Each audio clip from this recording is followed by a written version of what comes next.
baby, I'm hot like the prodigal son. The Outer Banks. Paradise on Earth.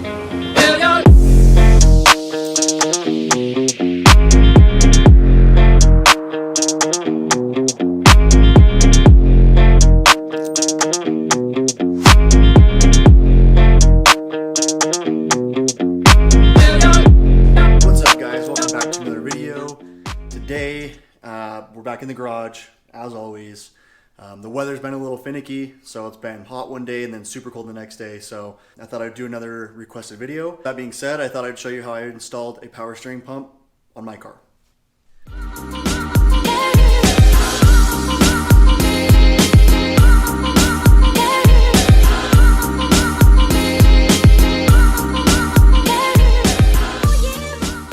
As always, thanks again for everyone that's been commenting and subscribing. I really appreciate it. Today, I thought I would show you guys how I relocated my power steering pump. This is the power steering pump that I have on my car right now.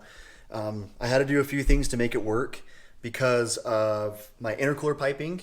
It was in the way of the pulley, the belt, all that stuff. So there were some things I had to do. Before we dive into it, though, I'm going to show you the things that you will need if you want to do it the way I did it. This is the pump that I used. This is a pump off of the 7M GTE, not the 7M GE. I don't have the 7M GE pump anymore, just because when I started to do all my turbo stuff, I decided to go without power steering. That was short-lived when I found out that that car sucks to drive without power steering. So I decided to try to figure out how to make this work on my application. So with the power steering set up from factory, I was unable to run my intercooler piping, which is underneath these hoses right here. So this is your coolant hose right here that comes off the bottom, and this right here is the power steering line that I used. So back there you can see some of my intercooler piping just right behind these hoses here, and there's the power steering pump. So a few things that I had to do on mine to get this set up to work. I had to reroute this hose right here. Okay, this one right here. And it runs up underneath here, underneath the core support, the radiator support, I mean. And then this is the power steering reservoir. This is the power steering reservoir that usually would be mounted here on a 7M GTE. I have a distributor, so that wasn't going to work, so I had to figure something out. So I just relocated it here. You can see I've got the hose right there, and then there's the hose on the kind of on the bottom side right there. Kind of might be hard to see.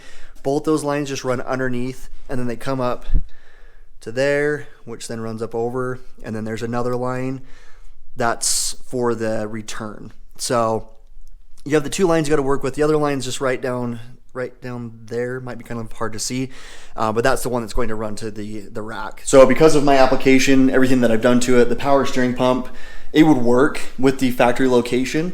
However, my intercooler piping and stuff kind of ran into the pulley, and it was interfering with some of the belt stuff. I was unable to tension the pulley or the power steering pump all the way to get enough tension on the belt to keep it from squeaking or to actually get it to work right. The bracket that I had to cut is this bracket right here. You can see this kind of notched out piece right here. That's what's going to get that tension on the belt. That's going to move the pulley or move the power steering pump back to get tension on the pulley. Usually this bracket right here, it comes all the way out to like here. So it's pretty far. I don't know why the bracket's so big, but what I did was I actually came in here and I cut a section out. So I cut this, and then I cut it twice. So I cut the end piece off, and then I took out about, I don't know, an inch or so of the bracket inside here. Took this end piece, stuck it back on there, and I welded it, and that way I was able to keep the end piece right here, so the bolt wouldn't just come falling out and then I'd lose all my tension and everything. But you almost can't even tell that I cut it. It's still pretty clean, and I didn't have any issues as far as that part of it went. So like I said before, this is the power steering pump off of a 7M GTE. I don't know if there's a difference in the size for the pulley here. Someone might know, but I don't know. I just had a couple of these lying around. I got them from a guy locally here. He was getting rid of them, and I'm just giving them to me. So I have, I think, 2 pumps right now. So this piece right here, it screws into this fitting right here. So if the pump were to be sitting the way it would sit kind of on the car, it would be something like kind of like this, right? So if you're looking at the front of the engine, it's going to sit something like this. This is that bolt right here that allows the tension of the pump. So that's the bolt that I just showed you on the car, that bracket that I had to cut. That's the 14 millimeter bolt. That's what sets the tension. So on the back side right here, this fitting right here, it's kind of spring loaded. It takes this weird fitting right here. This pushes in, and then you tighten it down. Okay.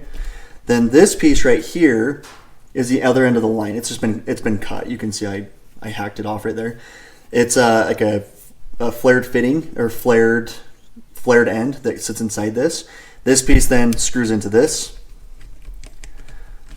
like so, and that's what it looks like with the pieces in there. Then this is what goes to the rack, right? So this is going to be the high pressure side. This is the pressure that's going into the pump. So it's got to be done right, or you're gonna have a bunch of leaks. This is the return. This is the line that's going to go back to your power steering reservoir. So what I'm going to do is I'm going to hurry and pull off the turbo intake, with the filter and everything. Pull that off so you guys have a better idea of how I routed the lines and everything. I did make an AN line.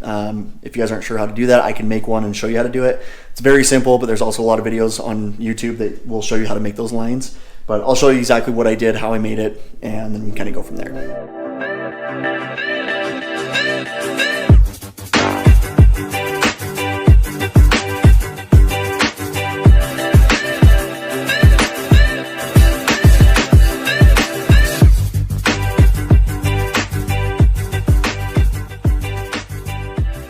So we got that off. You can see right here, this is an AN line right here. This is a -6, and it goes to a fitting right here. So that's a 90-degree -6 AN to a 3/8 90 NPT. Okay, so that's what that adapter is right there. You will need this. It's got a restrictor in it, so that's going to help regulate the flow inside here. But yeah, so you will need this piece, which that's what screws in here.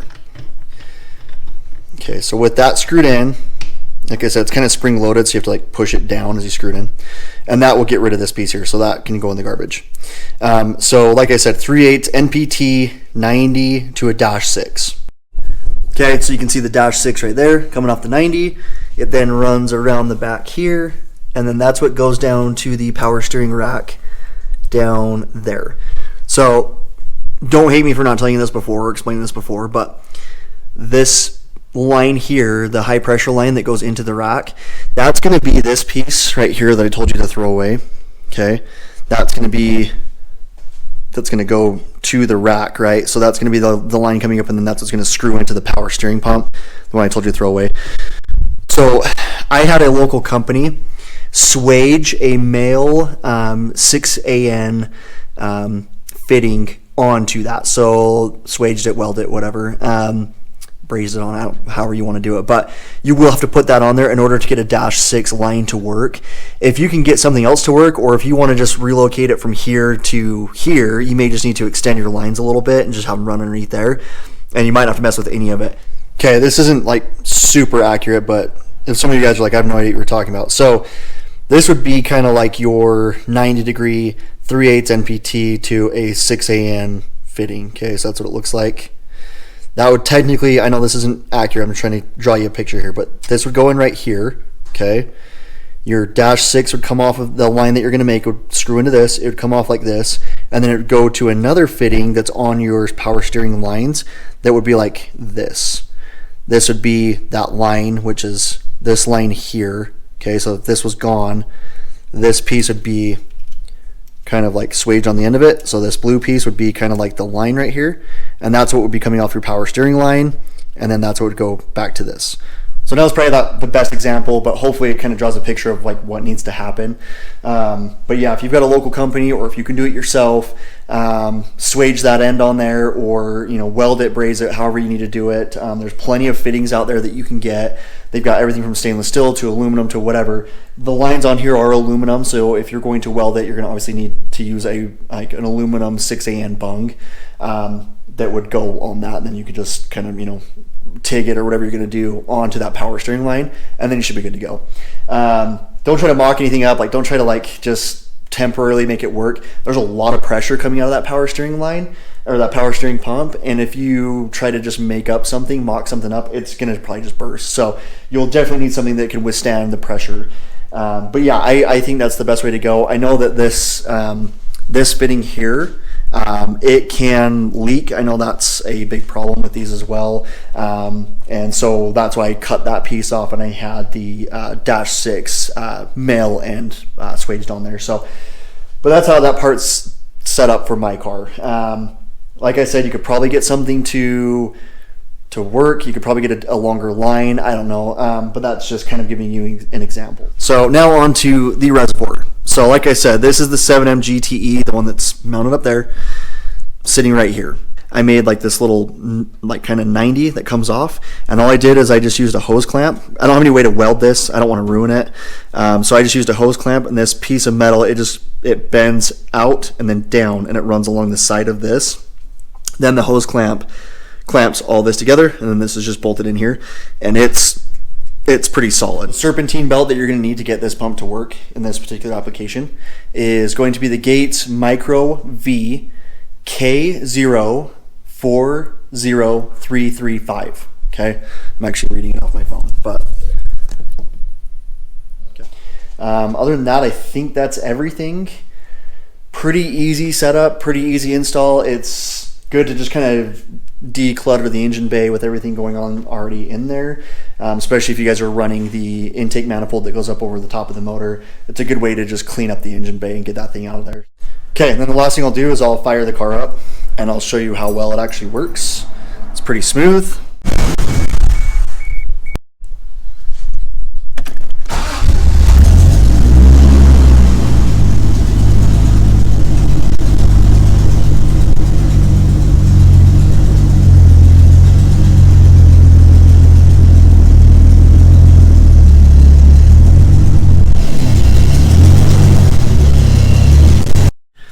Okay, well, I hope that kind of helps you guys out a little bit as far as the power steering stuff goes. These cars are a pain to drive without power steering, so if you guys are driving your car like the Supra now without power steering, you know what I'm talking about. You'll definitely get a good workout, but the car will not be fun to drive. I did it for about a year and I was done. So that's why I figured out how to do all this stuff, because I wanted the power steering to work. I wanted the car to drive properly and not have any issues. One thing I forgot to mention, on the Reservoir, there are some brackets that come off that allow it to bolt to the side of the engine. I just cut those off. I just used a right angle grinder, cut them off, sanded it down smooth, and it worked out just fine. So you will need to cut those off. If you're like, oh, I don't want to ruin a sweet Toyota power steering Reservoir, then whatever, just try to make it work with the brackets you have on there. They are weird because they do kind of drop down on the sides, and they kind of stick out weird on the bottom. I mean, on the sides they kind of stick out weird. So you may want to consider just cutting those off if you're going to put that in there. Comment, subscribe, continue liking these videos. I greatly appreciate it. You guys have been awesome. I have a list of requests that you guys have sent to me, so I am just slowly going down the list. Comment if you are wanting to see something specific. I like doing these kind of how I did it videos, because it gives me a lot of good content, and a lot of these videos aren't on YouTube, so that's why I'm doing this. So please, if you guys want to see something, just leave me a comment. I'll put it on my board and I'll eventually get to it. And I'll probably crank out one video a week. If I can, I'll do two, but I'm trying to do just one a week to kind of give me some time to edit and all that sort of stuff. So one thing that I did just get were my over fenders. These are from Shine Auto. These things are actually pretty sweet. They're pretty nice quality. I know that there's been no videos on how to install these on the car, or anybody even showing them. But I'm obviously going to go in and do a full installation on these. They're not obviously bolted in, they're taped on right now, but they actually fit pretty decent. So you've got a lip up inside here. The lip's pretty wide, so you have to go in and cut that. You have to cut some out of here because it doesn't quite sit flush to this part of the car. There is kind of a weird little gap right here, so it sits fine right there, but it's a little wide out here, so I'll have to do some things to get it to fit. Back here, you do have a little bit of a gap in the trim right here, and it doesn't quite sit super flush with this. Obviously it's not on yet, but the trim fits okay. I'm going to put the marker light in there, drilled some holes, and then this piece right here doesn't quite fit well either. But again, like I said, nothing's bolted in yet, so I'm not too concerned. I can go in and get all this stuff to fit, but that'll give you quite a bit. I mean, you can see how far the wheel's got to come out in order to fill that gap. They actually look really good, but on the backside, the Fiberglass actually looks really good. The weave looks really nice. Everything looks done really well. I don't see any like weird air pockets. I don't see any weird stuff here. Everything's pretty thick. Like, I mean, I think that was kind of damaged in shipping, but it's fine. I'm going to cut that piece out anyway. But it's all cut pretty well. I'm pretty happy with it. They're pretty durable. I mean, I think they'll be pretty awesome. So, but yeah, it does look pretty mean on the car already without, you know, any color on it. But it'll look pretty good when the wheel's all the way out and fits in there. Like I said, I know a lot of you guys have reached out and said that the videos are awesome and they're very informative in helping you guys. I appreciate that. I know there's some stuff that I'm like not 100% sure on. Some of you guys will leave that in, you know, a message in the comments saying, hey man, it's actually this, not this. I appreciate that because I don't know if I'm getting something wrong. I can take criticism. That's fine. It doesn't upset me. I don't like cry myself to sleep every night. But yeah, if you guys know more about this stuff than I do and you want to just correct it in the comments, that's fine. And I'll probably message you back and say, hey, thanks, and I appreciate it. But again, I appreciate everything that you guys have done for me in this channel so far with subscribing and commenting. Continue to do that for me. I greatly appreciate it.